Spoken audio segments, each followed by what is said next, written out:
હાલો મિત્રો, કેમ છો? આઈ હોપ તમે સૌ મજામાં હશો. મિત્રો, આ વિડીયોમાં આપણે જોવા જઈ રહ્યા છીએ ધોરણ 12 માટે સમાજશાસ્ત્રના 3 પેપર સોલ્યુશન. પાછલા 3 વર્ષના પેપર સોલ્યુશન જોઈશું, જેમાં એક છે 2023નું, બીજું છે 2018નું અને ત્રીજું છે 2019નું. પાછલા 3 વર્ષના પેપર જોઈશું. એની સાથે સેમ્પલ પેપરનું સોલ્યુશન તો આપણી ચેનલ ઉપર છે જ, તો એ જોવાનું ન ભૂલતા. અને આઈએમપી પ્રશ્નોનો વિડીયો પણ ચેનલ ઉપર મોજૂદ છે સમાજશાસ્ત્ર માટે, તો જોવાનું ન ભૂલતા. કારણ કે મોટા પ્રશ્નો જે હોય છે અને 3 ગુણના પ્રશ્નો હોય છે, એ તો મોટે ભાગે એ જ રિપીટ થતા હોય છે ઘણી વખત. મોટા પ્રશ્નો જે હોય છે તો તમારે સારી રીતે એ તૈયાર કરી લેવાના છે.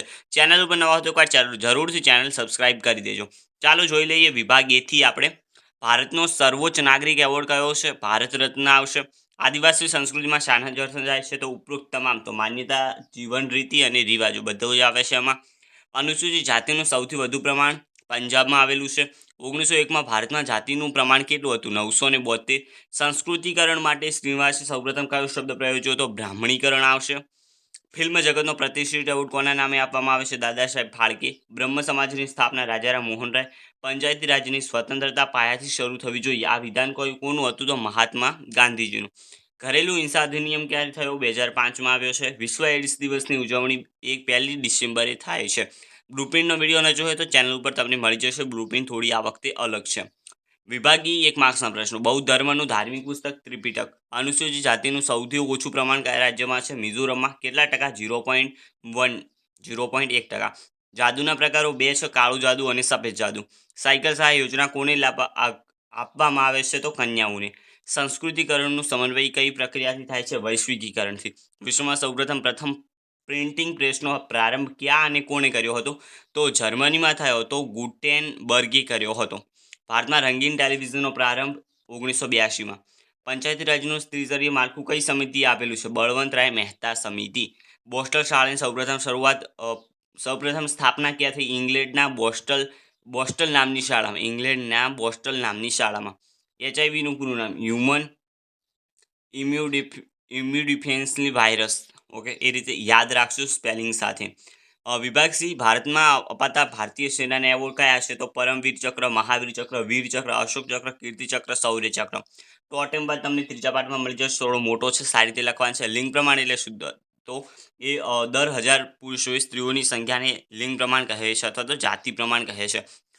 ડેવિન બર્ગોનું એસએમસીઆર પ્રત્યાયન મોડલ પાર્ટ 6માં તમને મળી જશે. મુદ્રિત માધ્યમોના નામ. તો વર્તમાનપત્રો, પુસ્તકો, સામયિકો, પોસ્ટર, હોર્ડિંગ, ચોપાનિયા વગેરે. પરંપરાગત સંચાર માધ્યમોના નામ પાર્ટ 6માં મળી જશે, જેમ કે લોક સાહિત્ય, લોક સંગીત, લોકનૃત્ય વગેરે. પ્રતિરોધાત્મક સામાજિક આંદોલનના ઉદાહરણો તમારે જણાવવાના છે. તો એ તમને 7મા પાઠ જે તમારો પાઠ છે એમાંથી તમને મળી જશે. પછી વિરોધાત્મક સામાજિક આંદોલન એટલે શું? તો એ તમને 7મા પાઠમાંથી મળી જશે. હવે જે આ નીચે મેં લખેલા છે આંદોલન, એ પ્રતિરોધાત્મક આંદોલનના ઉદાહરણો છે. ઓકે, પ્રતિરોધાત્મક આંદોલનના ઉદાહરણો છે: નર્મદા બંધ વિરોધી આંદોલન, ભાષા વિરોધી આંદોલન. આ વિરોધાત્મક સામાજિક આંદોલન એટલે શું? તો એ તમને જે 7મો પાઠ મેં કહ્યો એમાં તમને મળી જશે. એકવાર જરૂરથી જોઈ લેજો. જવાહરલાલ નહેરુ પંચાયતી રાજ વિશે શું માનતા? પાઠ 8. સમાજ વ્યવસ્થાને જાળવવા માટે કયા 2 પ્રકારના ધોરણો જોવા મળે છે? પાઠ 9. યુવા અજંપાનો અર્થ. પાઠ 9. ઓનર કિલિંગ કોને કહેવાય? પાઠ 10. અને અસમાન જાતિ પ્રમાણ એટલે શું?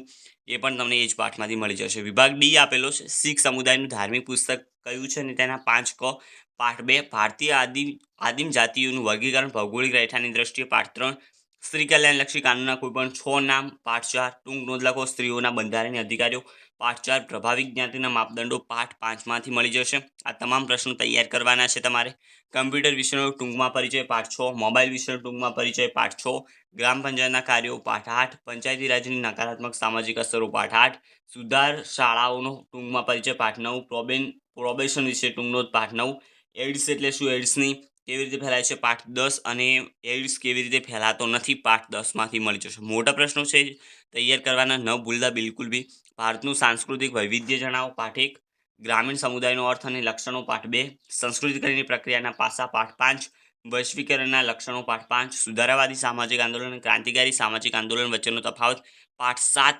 સામાજિક આંદોલનનો અર્થ અને તેના લક્ષણો. પાઠ 7. બાળ અપરાધના વ્યક્તિગત અને મનોવૈજ્ઞાનિક કારણો વિગતે ચર્ચો. પાઠ 9. અને અથવામાં જે યુવા અજંપાના સામાજિક કારણોની વિગતે ચર્ચા કરો, એ પણ પાઠ 9માં તમને મળી જશે. આ હતું 2023નું પેપર. હવે આપણે જોઈ લઈએ 2018નું પેપર. તો વિભાગ એ એમાં છે ભારતમાં કેટલી ભાષાઓ બંધારણીય દરજ્જો ધરાવે છે 22. નીચે આપેલ લક્ષણમાંથી આદિવાસી સંસ્કૃતિનું લક્ષણ કયું છે? તો આપેલ તમામે આવશે. વસ્તીના પ્રમાણની દ્રષ્ટિએ આદિમ જાતિનું વર્ગીકરણ કોણે કર્યું? ડૉક્ટર બ્રિજરાજ ચૌહાણ. મહિલા રાષ્ટ્રીય પંચ કાનૂન ક્યારેક અમલમાં આવ્યો? 1990. સામાજિક રચનાતંત્ર કાર્યોમાં આવતું પરિવર્તન એટલે સામાજિક પરિવર્તન એવું કોણે કહ્યું હતું? કિંગ્સલે ડેવિસે. ક્રાંતિકારી આંદોલનની વિશેષતાઓ દર્શાવવાનો વિદ્વાન હર્બર્ટ બ્યુમર. ભારતમાં પંચાયતી રાજની ભલામણો કોણે કરી? બળવંતરાય મહેતા સમિતિ. ગ્રામ પંચાયતમાં ઓછામાં ઓછા 7 સભ્યો હોય છે. બાળ અપરાધીને સુરક્ષિત રાખવાનું સ્થળ એટલે કે રિમાન્ડ હોમ. 2011ની વસ્તી ગણતરી મુજબ 1000 પુરુષોએ સ્ત્રીઓની સંખ્યા 940 હતી. એની પછી આપેલો છે વિભાગ બી. જૈન સમુદાયમાં કયા 2 વિભાગો જોવા મળે છે? તો પહેલો છે શ્વેતાંબર, બીજો છે દિગંબર. ગુજરાત રાજ્યમાં અનુસૂચિત જાતિઓમાં સૌથી વધુ વસ્તી ધરાવતી મુખ્ય 4 જાતિઓ. તો પાઠ 2-3માં તમને મળી જશે. બંધારણમાં કયા કયા સમુદાયોને વિશિષ્ટ લાભો આપવામાં આવ્યા છે? તો એ પણ એમાંથી મળી જશે. સેવાનું પૂરું નામ self employed women association. Okay, એ રીતે તમારે લખવાનું રહેશે. આજે કયા કયા સમૂહને વિશેષ લાભો આપવામાં આવે છે? એમાં આવશે અનુસૂચિત જાતિ, અનુસૂચિત જનજાતિ અને અન્ય પછાત વર્ગ. આ 3 આવશે. ઓકે. 15મો છે પ્રભાવિત જ્ઞાતિઓનો ખ્યાલ કોણે અને ક્યારે આપ્યો? તો 1955માં MM શ્રીનિવાસે આપ્યો.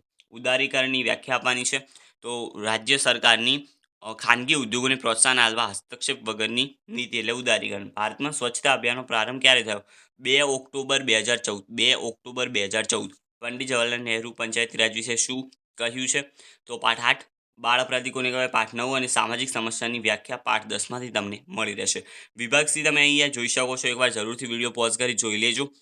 પાઠના નામ સામે લખ્યા છે. આ તમામ જે પ્રશ્નો અહીંયા આપેલા છે તૈયાર કરી દેવાના છે. એની નીચે વિભાગ ડી અને વિભાગ ઈ આપેલો છે. ડી પહેલાં તો તમે જોઈ શકો છો અહીંયા આટલો છે. એકવાર જરૂરથી જોઈ લો, પ્રશ્નો વાંચી લો. અને વિભાગ ઈ પણ તમે સાઈડમાં જોઈ શકો છો. આ છે એ વિભાગ ઈ છે. આના પ્રશ્નો મેં કયા પાઠમાં લીધા છે એ પણ લખ્યું છે. જરૂરથી તૈયાર કરજો, કારણ કે ઘણું બધું રિપીટ થશે ને પછી કહેશો કે અમે તૈયારી નહોતી કરી. હવે 2019નું પેપર જોઈ લઈએ. વિભાગ એ આપેલો છે. ભારતમાં સૌથી વધુ કયા ધર્મના લોકો વસે છે? હિન્દુ ધર્મનું ધર્મ પુસ્તક કયું છે? શ્રીમદ ભગવદ્ ગીતા. આદિવાસીઓની સંખ્યાની દ્રષ્ટિએ ભારત વિશ્વમાં કયા ક્રમે આવે છે? દ્વિતીય ક્રમે આવે છે. મહિલા રાષ્ટ્રપંચ કાનૂન ક્યારે કઢાયો? 1990. સંસ્કૃતિનું સમન્વયકરણ કઈ પ્રક્રિયાથી થાય છે? વૈશ્વિકરણ. ભારતના વડાપ્રધાનશ્રીએ સ્વચ્છતા અભિયાનનો પ્રારંભ ક્યારે કર્યો? 2 ઓક્ટોબર 2014. પંચાયતી રાજના મહિલા અનામત કેટલા ટકા હોય છે? 33%. સમાધાન પંચમાં કેટલા સ્થાયી સભ્યો હોય છે? તો એમાં આવશે 1 સ્થાયી સભ્ય હોય છે. એનોમીનો સિદ્ધાંત કોણે આપ્યો? તો રોબર્ટ મર્ટન. ઈસવીસન 2000 ઓકે ઈસવીસન 1930માં નશીલા દ્રવ્યો પર પ્રતિબંધ મૂકતો કાયદો કયો છે? Dangerous drug act. એની નીચે વિભાગ બી 1 માર્ક્સના પ્રશ્નો તમે જોઈ શકો છો. લોકવિદ્યા એટલે શું? તો લોકોએ પોતાના જીવન માટે જરૂરી એવી નીપજી કાઢેલી વિદ્યા એટલે લોકવિદ્યા. ભારતના આદિવાસીઓના સંગીતના વાજિંત્રો. તો એમાં આવશે વાંસળી, તંબુરો, મંજીરા, બોર વગેરે આવશે. શરણાઈ આવશે વગેરે, ગમે તે તમે લખી શકો.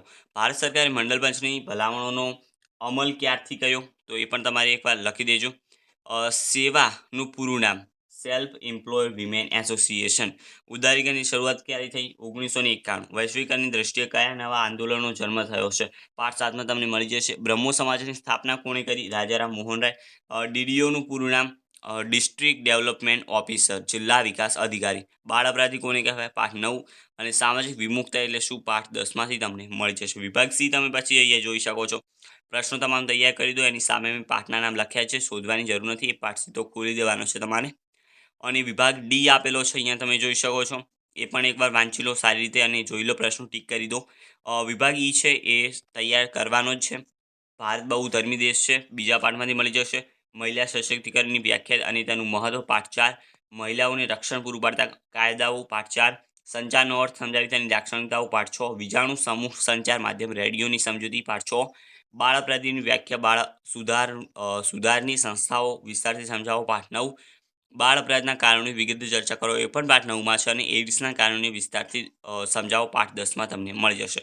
તો મિત્રો આ હતા 2023નું, 2018નું અને 2019નું આ 3 પેપર સોલ્યુશન.